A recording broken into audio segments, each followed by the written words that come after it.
go through the exhibit, I want you to think about your choice of work for that assignment. So you will need to choose a work of art that either fits within the history of portraiture or that speaks to traditions of portraiture. And we've talked about lots of different traditions of portraiture in class, so you know how broad a category that is. So whether you choose the analytical option for the paper or the creative option, you will need to talk about the work that you choose and its connection with portraiture in some way. So that's what I want you to be thinking about. So I'm gonna hand it over now to Yulia Tikhonova, the coordinator of gallery services at Eastern and the curator of this exhibit. Thank you so much for sharing it with us, Yulia. Oh, hello, and thank you, Professor Doyle. It's always great to see you and meet your students, and many of, or several of them, I know because they took my class, and I also have Megan Starbird, who is interning with the gallery and doing a great research project. So welcome to everybody.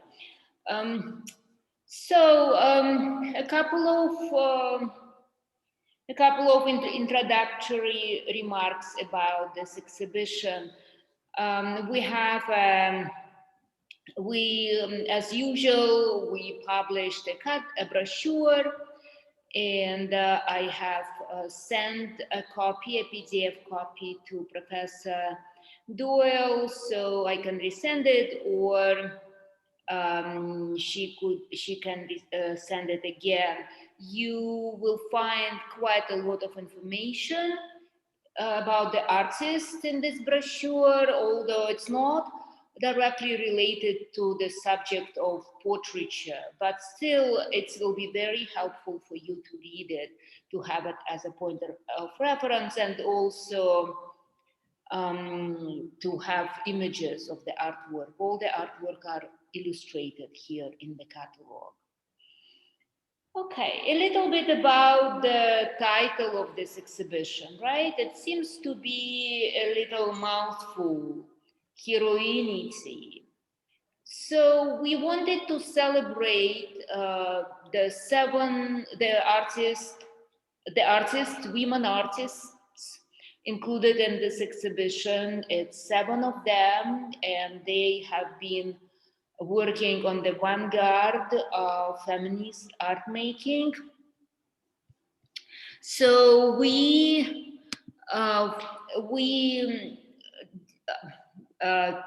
took the word hero, right? And when we describe a woman as hero, we call her a heroine, right? And the process of being heroic is a process of heroinity.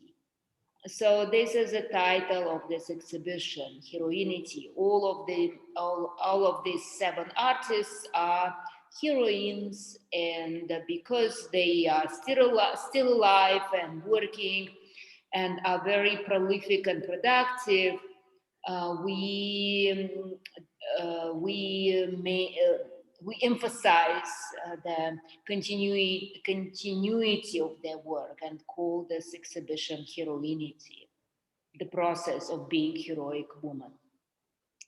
Okay, so but another aspect that is similar, not only the process of Heroin-Ety, which is similar to all of them, another very important aspect of this exhibition is that these artists paint portraits or photograph themselves in different role plays. So they're all engaged in self-portraiture, right? And the self-portraiture is a very popular genre for many artists, and probably many of you as well, you often do selfies, right? That's a self-portraiture right there.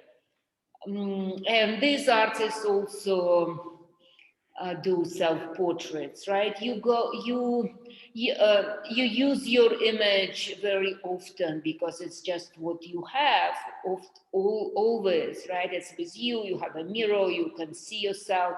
You have a pretty good idea of who you are, or you think that you know who you are, and based on that, you make your self-portraits. So same here. um, these artists are making self-portraits, but they often take another persona. And we will see how they do this. They do it very differently. They take different personas, from unknown personas to very known personas. They role play, they change their makeup, they change costumes, dresses.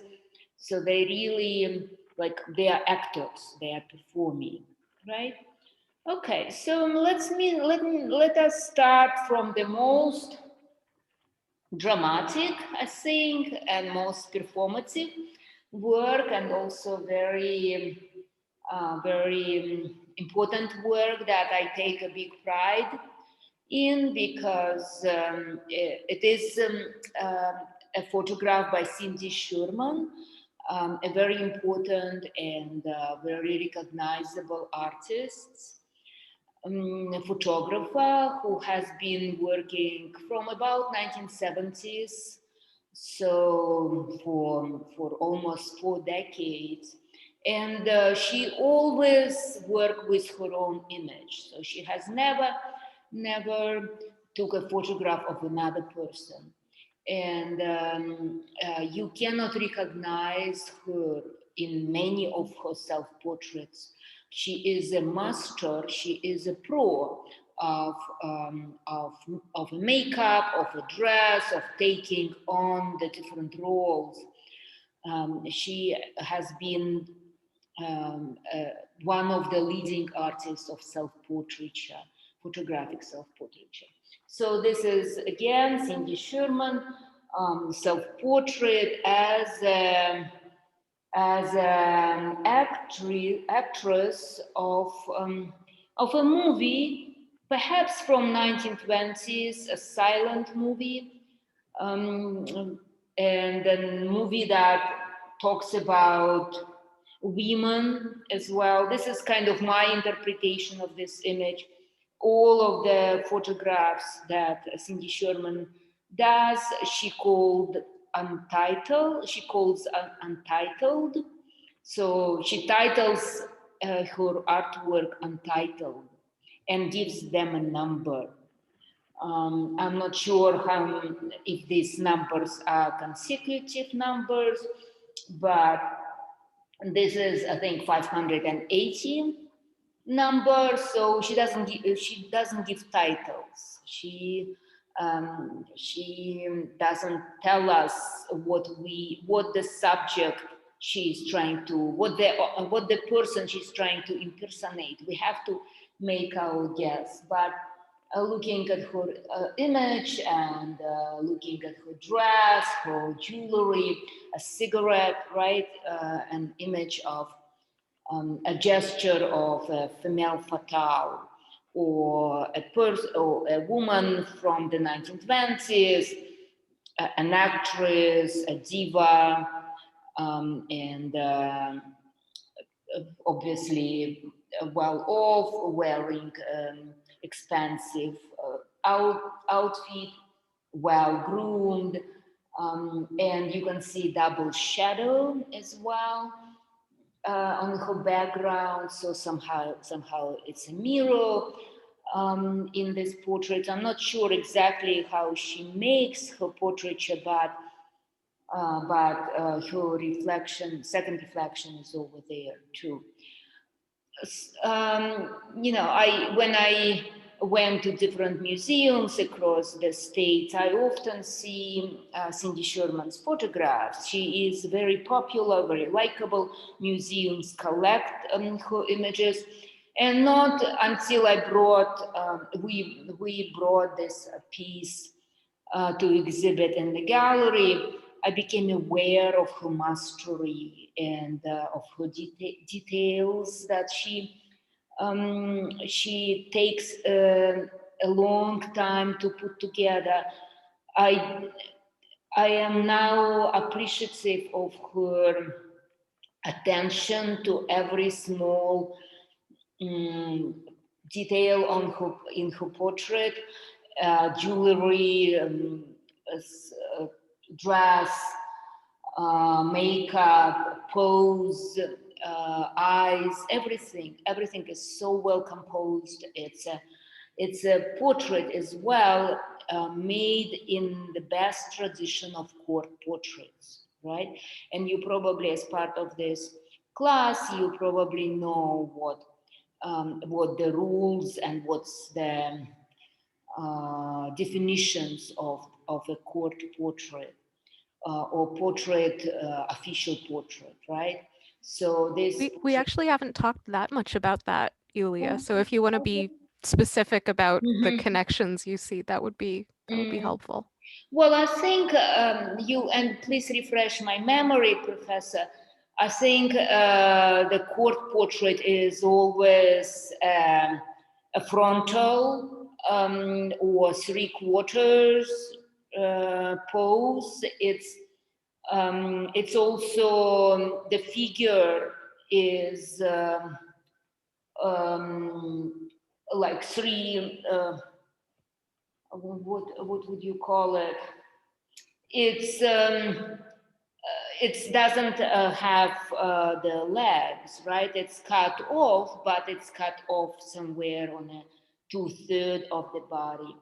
And it's also the eye view, the viewer is positioned slightly below the portrait, right? It's not because we hang it too high. No, not at all. It's just because she have chosen that focus of her camera that we are somewhere below her portrait. So the viewer is unimportant, right? Well, the viewer is an observer, and he's not or she's not a participant, and the person who is portrayed with some dignity or implied dignity, right? Always with a gesture of somewhat sharing, but not really. So there are a certain number of codes that that you can find in court portraits. They often on a darker background with extensive props. Props in the 18th century, for instance, had their own significance. Sometimes you see the portraits of generals with a globe, with a compass. So these attributes were giving us a clue, right? What these people are famous for. We don't have a lot of props here, but still the gesture of a cigarette, right? And the gesture of her hand being on her hips signify a a special era. What the one that the artist is trying to portray or render or make a reference. And if we move to another artist, we will see that the genre of self-portraiture is really wide. And if this is the best example of the court portraits, then another artist who I'm going to show you, and her name is Laura Elkins.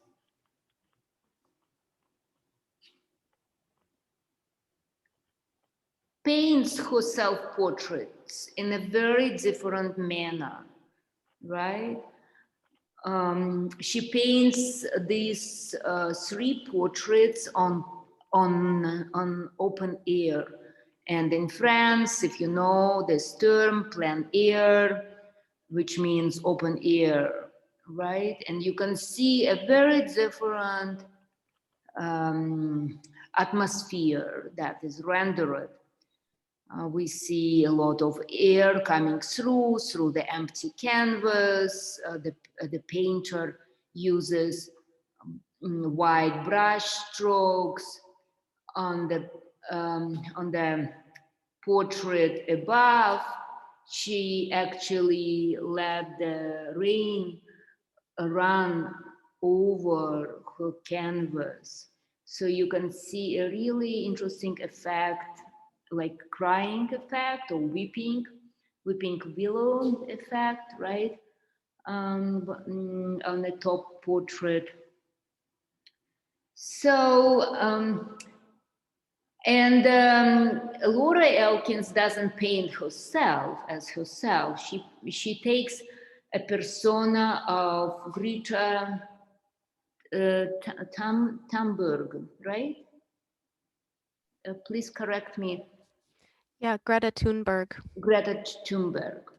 And we know Greta as a peace activist, young peace activist who became very well known recently by speaking very openly against the alarming climate change.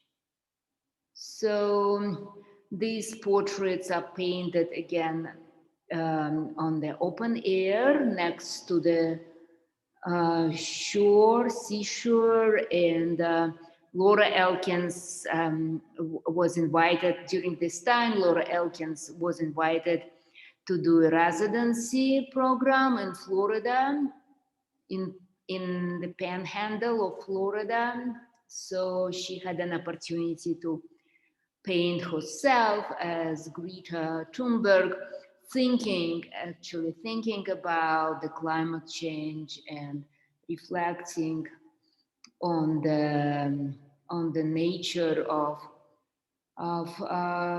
Greta's character and trying to impersonate her through these wonderful, wonderful portraits. So I think they are really attractively painted and stand for the character of Greta, who is very courageous and very open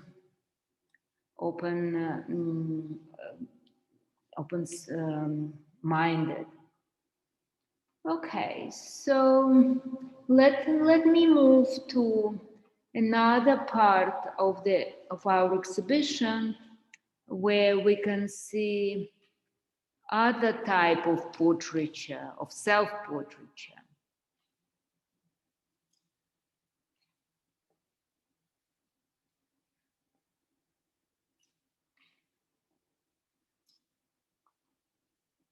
So let us look at the work by Martha Wilson. Do you see it all right? Looks good. Okay, so Martha Wilson is almost the same age with Cindy Sherman. They both started in the beginning of the feminist movement in the 1960s, late 1960s, early 1970s. Both were or have been on the forefront of the feminist movement, and in a minute we will understand why and how. But let's start with this very sweet and very interesting self-portrait where Martha Wilson poses as we know, right, as Mona Lisa by Leonardo da Vinci. But instead of her normal hair, she wears this wig, which I'd like to suggest that this is a duster. You know, the duster you use in your living room to dust furniture made of synthetic hair, sometimes white, sometimes pink, sometimes blue. So Martha Wilson jokingly uses this synthetic hair instead of her normal hair. Martha makes a joke and confront the ubiquity of Mona Lisa image, right? We all know it. We have seen Mona Lisa on chocolate boxes, on computer screens, on everything, right? On aprons and mugs, coffee mugs. And she challenges that we know this image so much, but there are so many other artists who we do not know. Our culture, unfortunately, privileges just a certain number of artists, and many of them are men, and especially men of white skin. So in this work, specific work, Martha makes a pun or challenges or make jokes about this ubiquity of image and our culture focusing only on very well recognized artists, majority of them men. Okay, these are two portraits again by Martha Wilson. Very different, right? Very different. And let me ask you your responses, and please describe what catches your attention, or what do you think these two self-portraits are about? Yulia, I think you want to rotate just a little bit to the left. A little bit more. Great. Now we can see both of them. Thanks.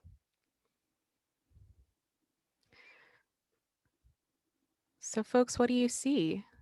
You could put something in the chat, or you could hit the reactions button and choose raise hand.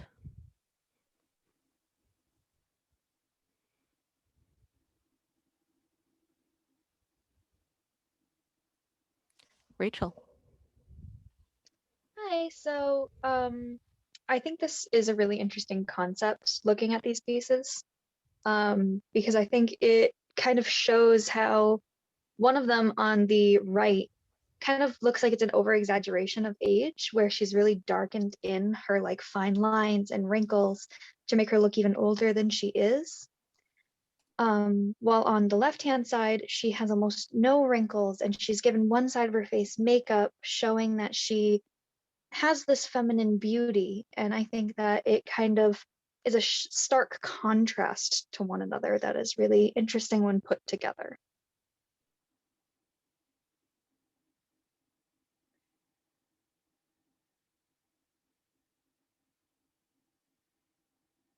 Excellent observation. Yes, these two artwork are about age. But what else? What other issues do you think Martha Wilson addresses here? What about her text?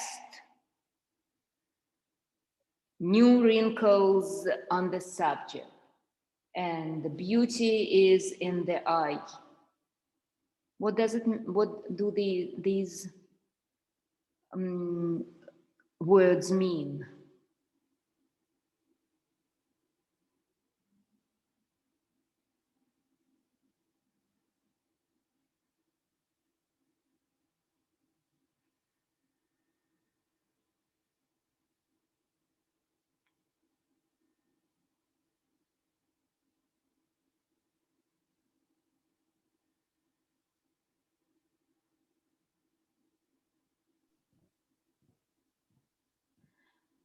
Well, I think in the portraits, in the portrait on the left, the one eye, which is made as, which wears makeup, right? She puts her text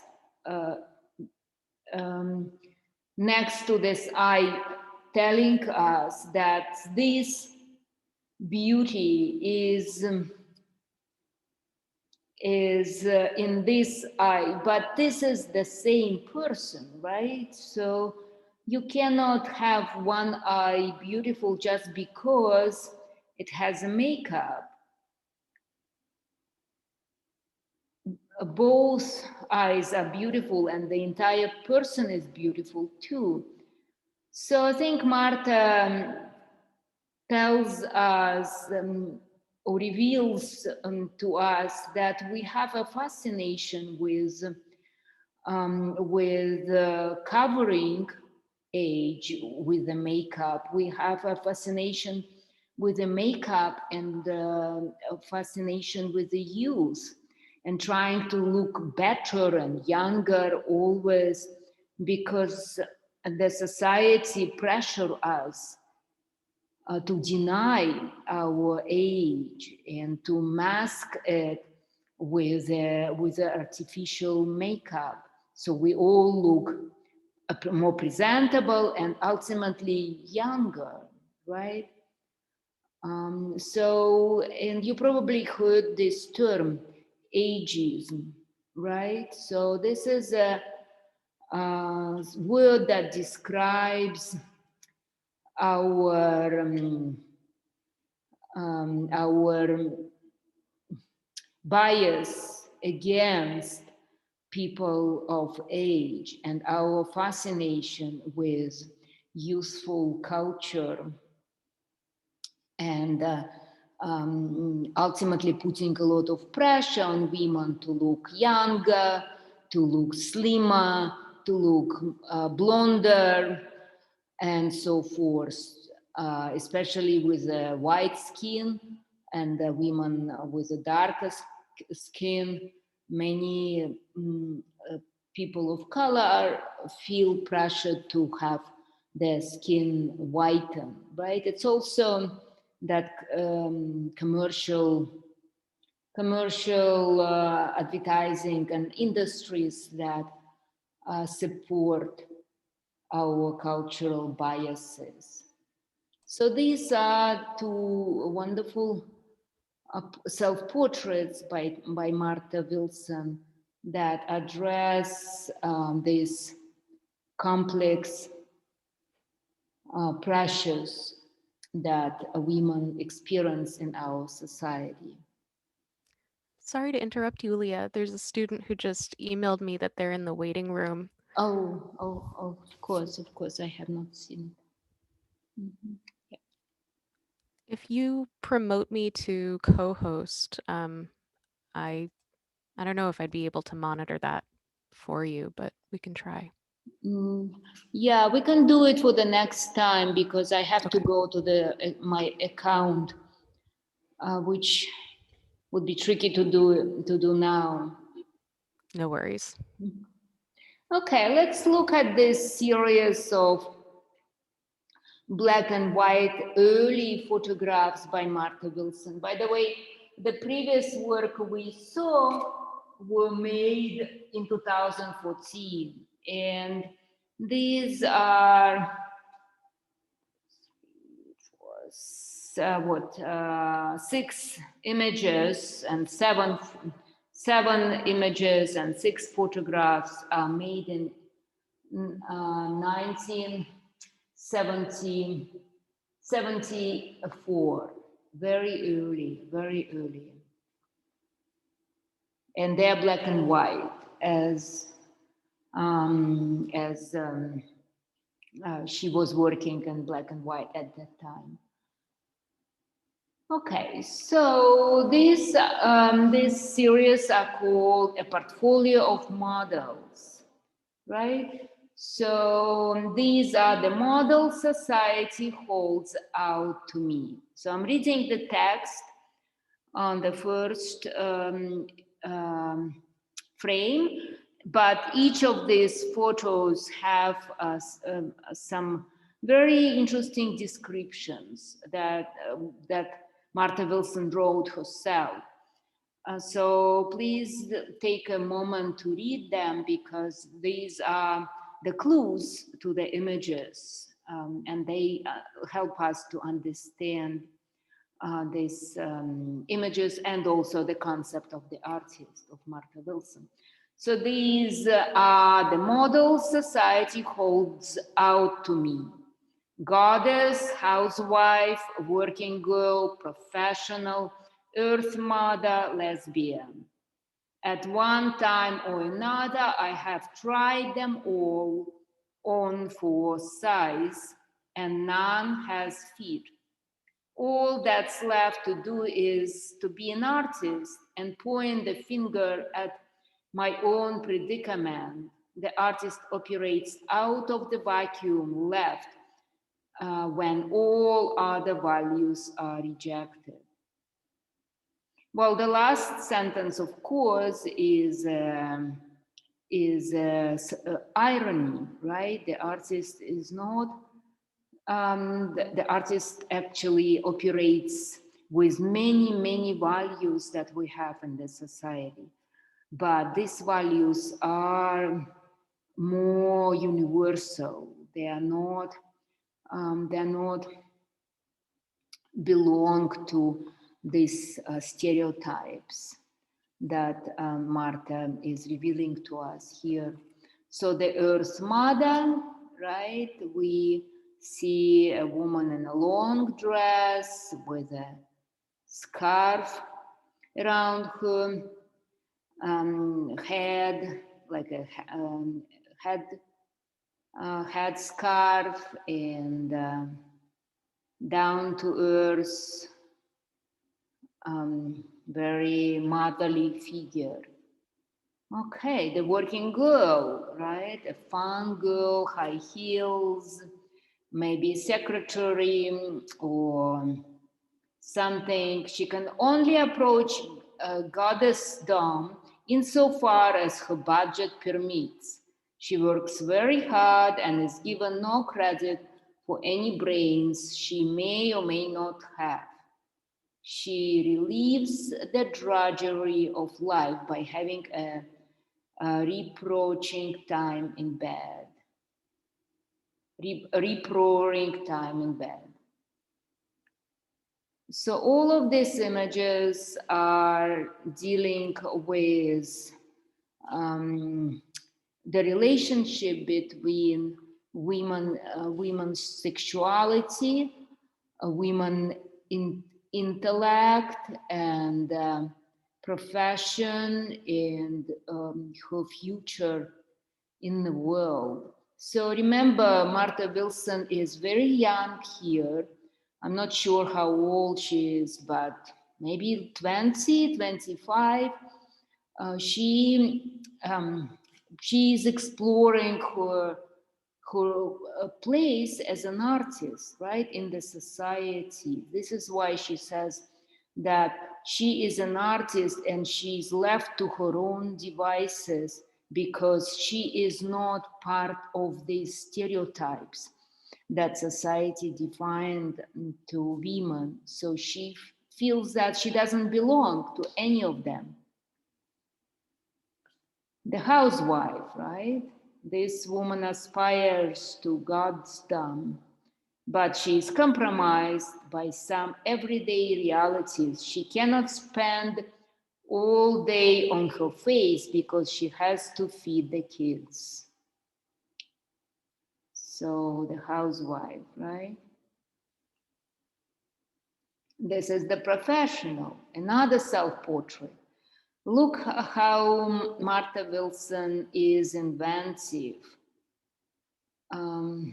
How inventive she is, how how she applies different makeup and take different poses and sets up her photograph. Obviously, these portraits are taken in a studio, right? Because on a tripod, a big camera, we are part of the scene. We are no longer below them. The artist or the portrait, we are part of the same environment. So remember, with the self-portrait, you really have a control. You have control on the way you want you to see. And the goddess, her presence is felt by both men and women, and every member of society past the age of 5 is aware of her. So look at her. It's such a 1970s outfit, right? Somewhat disco or Euro music, European music. So what do you think? Do you relate to any of these stereotypes, or do you think they are still valid? They were taken in 1974. Do you think we still have the similar approach to women in our society?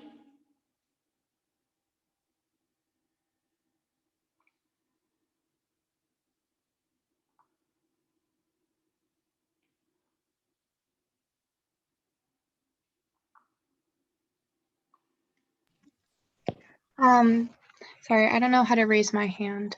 But, I think that the message that women are pretty much criticized regardless of what they do, especially for their intelligence or interests, is still very valid. I've seen a lot of activism on social media that talks about that because a woman could be very passionate and know exactly what they're talking about, and men, and sometimes women too, will be very quick to question their intelligence and want them to prove that they're actually interested. Excellent, excellent. Why do you think women always need to prove that they are intelligent?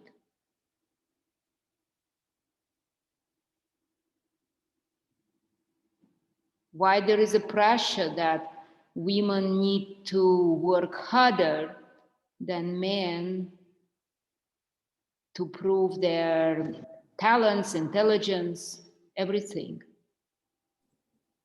I think that it ties into the stereotypes of women being not as intelligent or not as strong as men, perpetuating different aspects of sexism in society still today, just not as blatant as it used to be, but it still does exist within society. It's just a little bit better covered up in a way. Excellent. Yeah, yeah. Ivy, go ahead. Going off that point, or what my last two classmates said, is there's also a thing when people come after you to see if you actually know what you're talking about, they assume you're faking it just to get attention, not really that you actually understand or have validity in what you're talking about.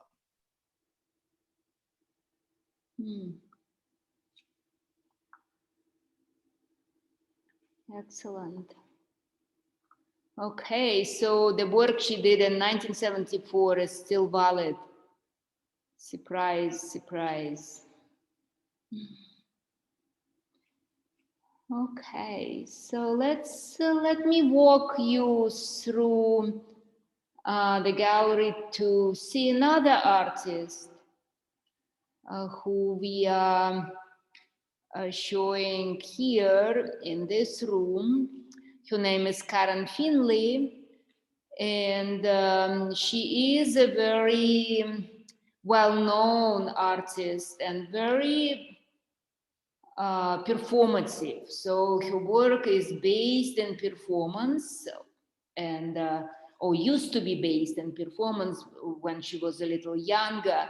She does not perform any longer, unfortunately, but she does still work, and this is her work. And she teaches. She teaches at NYU, New York University. She teaches performance because everybody remembers her as a very, very active performance artist of the 1980s, right? So we are very happy to show her work because she is a big name in performance world. And this is the work that she made specifically for our exhibition. So you can see a number of pages of the magazine's pages of pages of the from dictionaries, right? Books, illustrations, and the artist Karen Finley, she wrote some words, different words on these all different news pages, right? So, although it's not a self-portrait, but when we read some of these words and statements, they are very personal, right? So this is in a way a portrait of Karen Finley because she is very political, very engaged in supporting women rights and women placement in the society. She's a very active feminist, and this is her portrait almost, right? She is present here, although we do not see her face. So when you write your paper about portraiture, as Professor Doyle said, your portraits are you can treat this subject rather widely. Portraits not always are about people, right? They can be about words. They can be about just images. Portraits are not always about people faces. Okay, let's look at the image from Vanity Fair, right? Quite familiar to all of you. Very trivial, lady, a woman in a nightgown or party dress, rather than a nightgown, right? Reaching out into the night. And Karen Finley says here, "It's my body." Why? What's the significance, do you think? Why does she say that?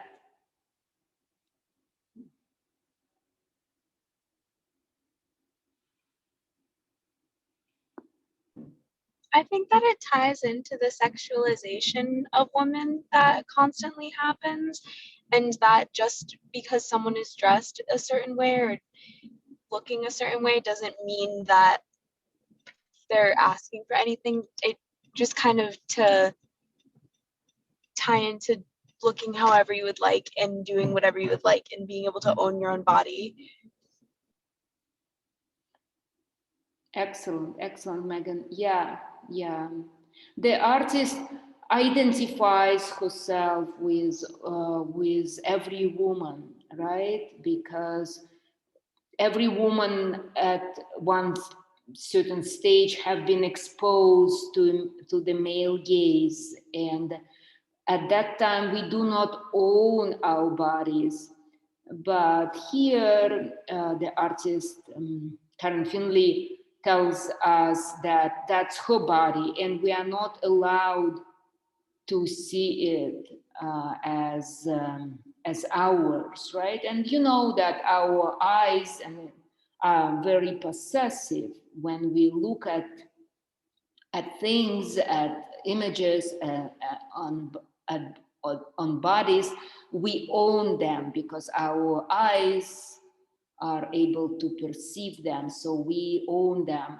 And this is why we criticize the male gaze, right? Because when the male when a man looks at the image like this, we can assume that there are some thoughts are running in his head, right?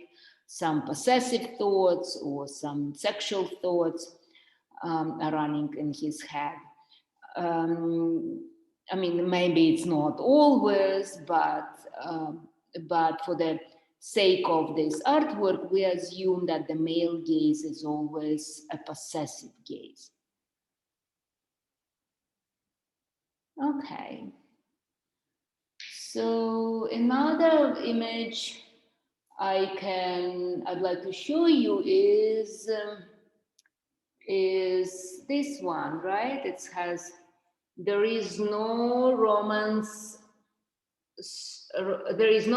romance story in slavery.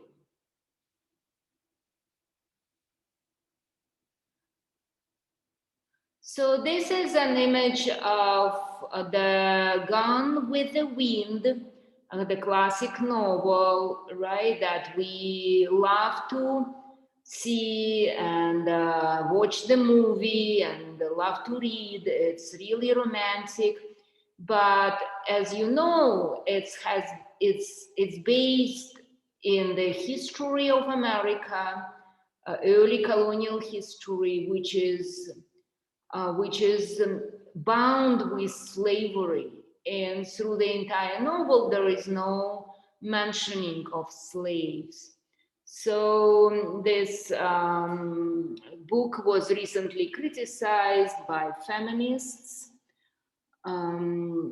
that it's a very isolated and it's very patriarchal story that left out the entire history and connection between the prosperity of America with the history of slavery and the tragedy of slavery.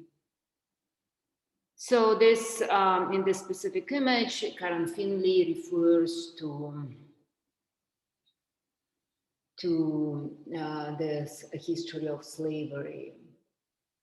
Again, woman as property, right? Next image to this talks about women, especially pretty faces on the magazines, being open for exploitation by just the act of looking at these images.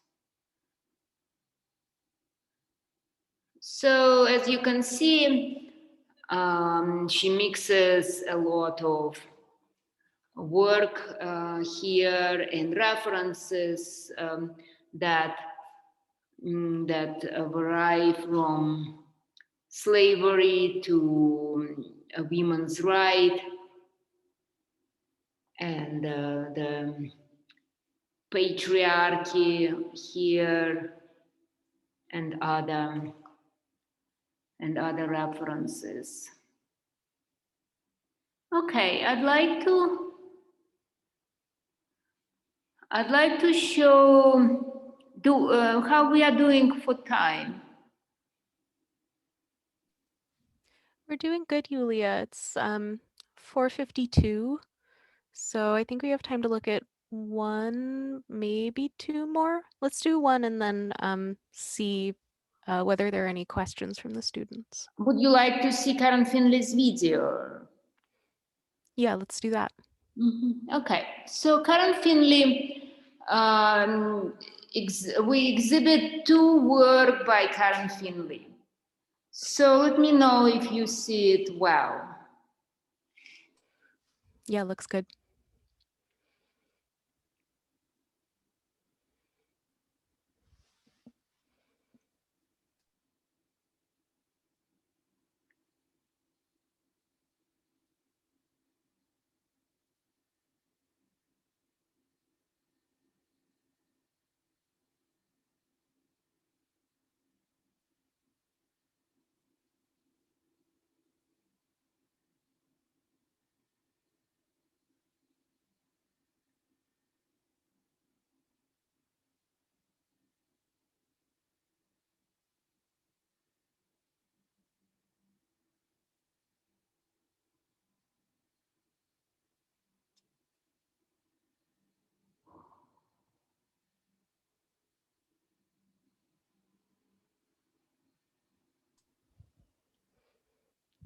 So Yulia, what can you tell us about these 2 video performances? Can you give us some context for what we're seeing? Yes. So both videos, and you're about to see another one, are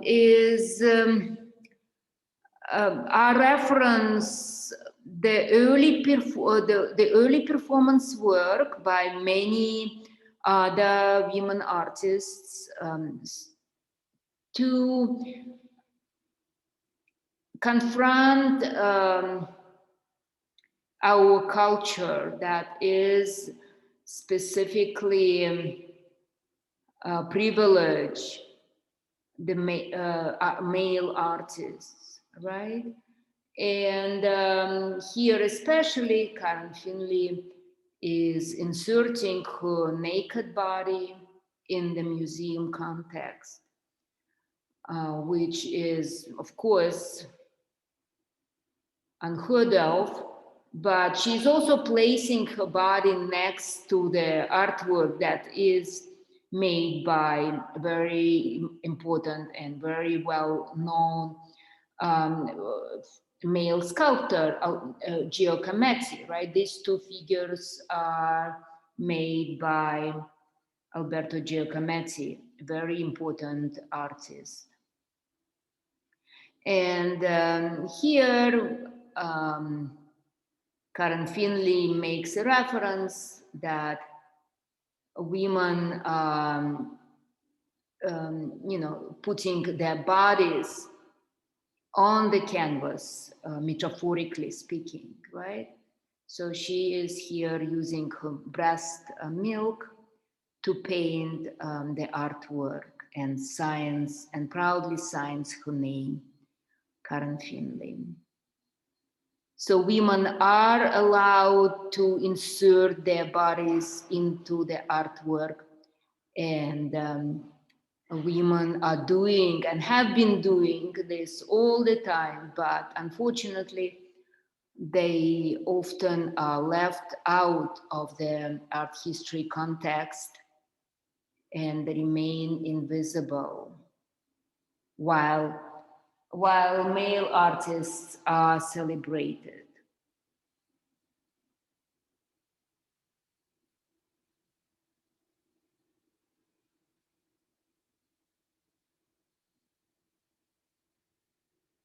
Okay, let me, if you don't have any questions or comments, let me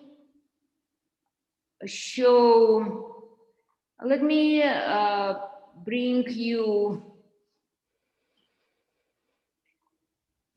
to the,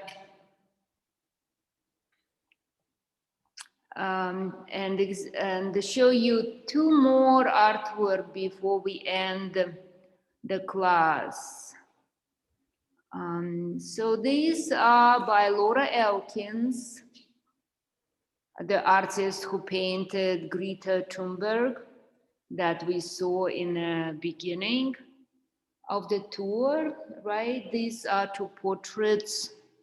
One is by Mamie Eisenhower. Well, sorry. These 2 portraits by Laura Elkins And she paints herself as Mimi Eisenhower on the left and as Jackie Kennedy on your right. And as I mentioned earlier, the artist Laura Elkins, like Cindy Sherman, right, as well, uses a lot of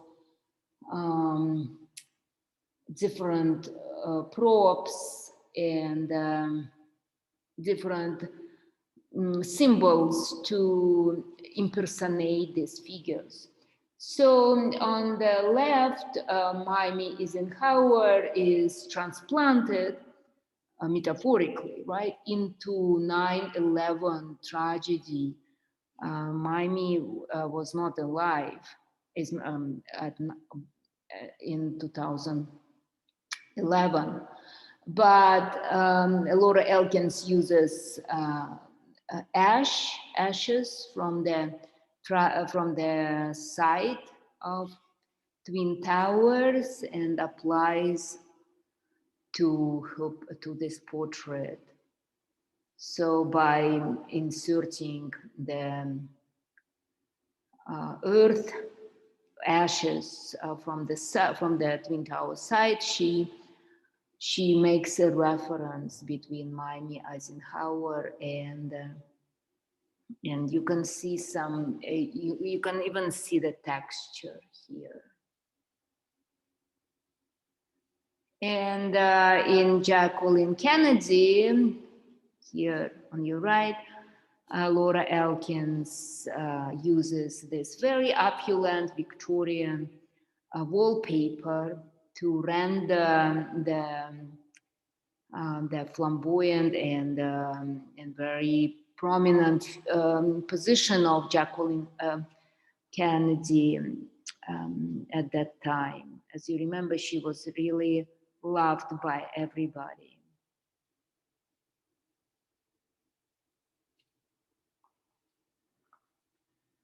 Again, artists put their bodies into their artwork literally and metaphorically. And to be an artist and to be a woman artist is several times harder, and especially to get recognition is several times harder than for a male artist. So let's remember this when we see a woman artist next time in one of our exhibitions.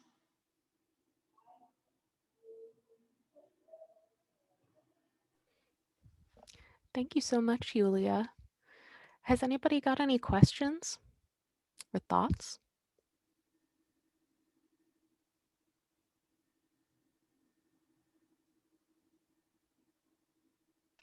Just thank you for organizing this exhibit for us. Oh, thank you, Ivy. Great to hear from you. It's cool to see your name. Good to hear from you too, Professor.